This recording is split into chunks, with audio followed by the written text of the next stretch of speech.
हमारे साथ बने रहिएगा। वीरेंद्र जी भी हमें डिबेट में ज्वाइन कर चुके हैं। वीरेंद्र जी, मैं देख रहा हूं कि भारत में बड़ी ही गंभीरता से बांग्लादेश के घटनाक्रम को लिया गया। हालांकि हम ये उम्मीद कर रहे थे कि आज कुछ भारत की सरकार और स्थिति क्लियर करेगी शेख हसीना और बांग्लादेश को लेकर, लेकिन अभी सिर्फ कंसर्न जताए गए हैं और ये बताया गया कि टेम्परेरली उनको इस्लाम अभी दिया गया है उनकी रिक्वेस्ट पर। अभी अंतिम निर्णय इस पर नहीं हुआ है। वीरेंद्र जी, देखिए, भारत ने आज जो बयान दिया और जो कदम उठाया है, ये एक तरह से बेहद भारत के लिए उपयोगी कदम है और भारत की साख के अनुरूप है। तो ये शेख हसीना से दोस्ती अपनी जगह है, लेकिन जब अंतर्राष्ट्रीय स्तर पर संबंधों की बात आती है तो स्वाभाविक है कि भारत ने उदारता के साथ अंतर्राष्ट्रीय नियमों का पालन करने में रुचि दिखाई है और वो अपने पड़ोसी मुल्क के साथ किसी भी तरह के ऐसे किसी मैसेज का आदान प्रदान नहीं करना चाहता जिसमें विरोधाभास उत्पन्न हो। ब्रजेश जी, शुरुआत इस बात से भी की जा सकती है कि बेकल उत्साही हैं। उन्होंने लिखा था कि ये दबदबा, ये हुकूमत, ये नशाए दौलत, ये सब किराएदार हैं, घर बदलते रहते हैं। आज ये सब अपनी आंखों से पूरा हिंदुस्तान और पूरी दुनिया देख रही है। ये लाइनें बड़ी चरितार्थ हो रही हैं। शेख हसीना पिछले 2 दिनों से उत्तर प्रदेश में है, शरणार्थी के तौर पर हैं। गाजियाबाद में गेस्ट हाउस में उनको रोका गया है। भारत ने उनके लिए कोई पलक पावड़े नहीं बिछाए हैं।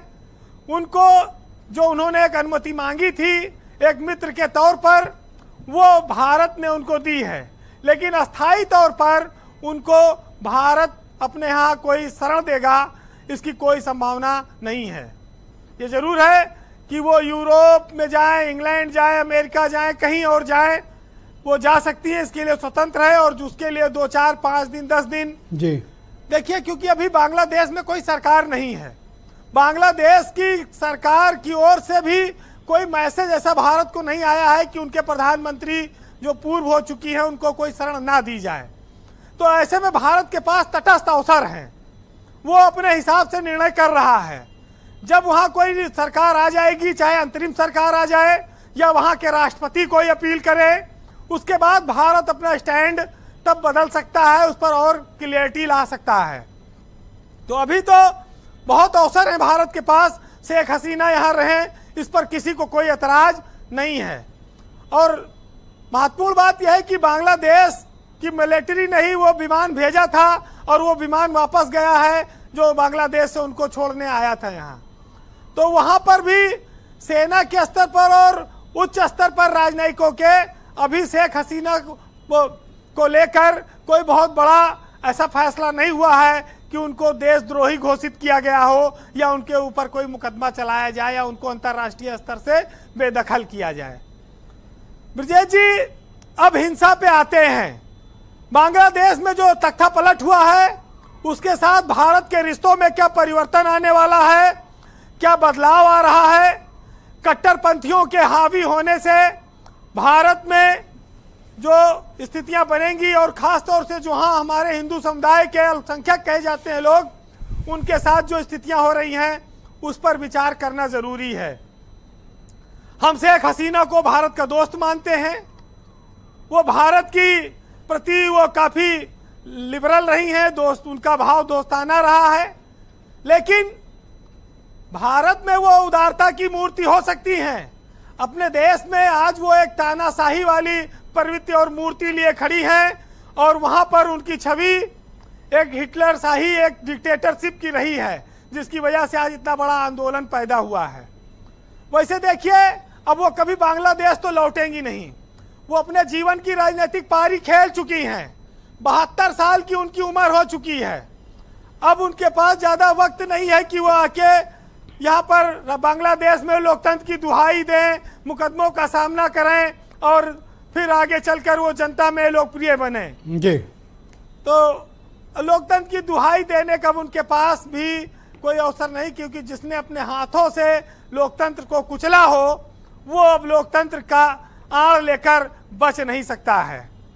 तो भारत के कई हजार बच्चे फंसे हैं, नागरिक फंसे हैं, जी। बांग्लादेश में पढ़ाई करते हैं, काम करते हैं, उड़ानें बंद हो गई हैं, बॉर्डर सील हैं, लोग कैसे आएंगे? बंगाल, त्रिपुरा, आसाम, मणिपुर, तमाम जगहों से पेट्रोलिंग चल रही है, सतर्कता चल रही है। अब 53 साल में जो एक देश बना था, उसके बर्बाद होने का धुआं, उसके बर्बाद होने की तस्वीरें, मंदिरों को तोड़ने की, हिंदुओं को मारने की, ये सब चीजें लोग देख रहे हैं। हमारे यहाँ कहते थे कि 2 टके के आदमी भी नहीं हो तुम। आज वही बांग्लादेश का टका 2 टका के भी नीचे चला गया। जो उनकी मुद्रा है राष्ट्रीय टका, वो टका भी अब किसी लायक नहीं बची। तो टके की जो तुलना भारत में बहुत पहले होती थी, आज वो अपने असली स्वरूप में पहुंच गया, यानी कि कौड़ियों के भाव। जी वीरेंद्र जी। वैसे फैज अहमद फैज की एक बहुत पुरानी नज्म है जो पाकिस्तान के तानाशाह थे, उनके खिलाफ उन्होंने 1977 में जब तख्ता पलट हुआ जियाउल हक का, तब ये नज्म लिखी गई थी और उस समय भी इसी तरह की स्थितियां थी।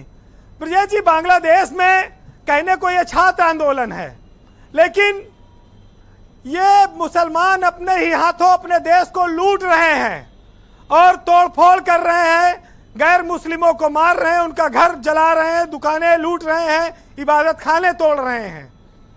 इस्कान मंदिर याद होगा, जब 1971 में बांग्लादेश आजाद हुआ तो इसी इस्कान मंदिर में कई सालों तक बांग्लादेशियों का पेट भरा था, फ्री खाना खिलाकर।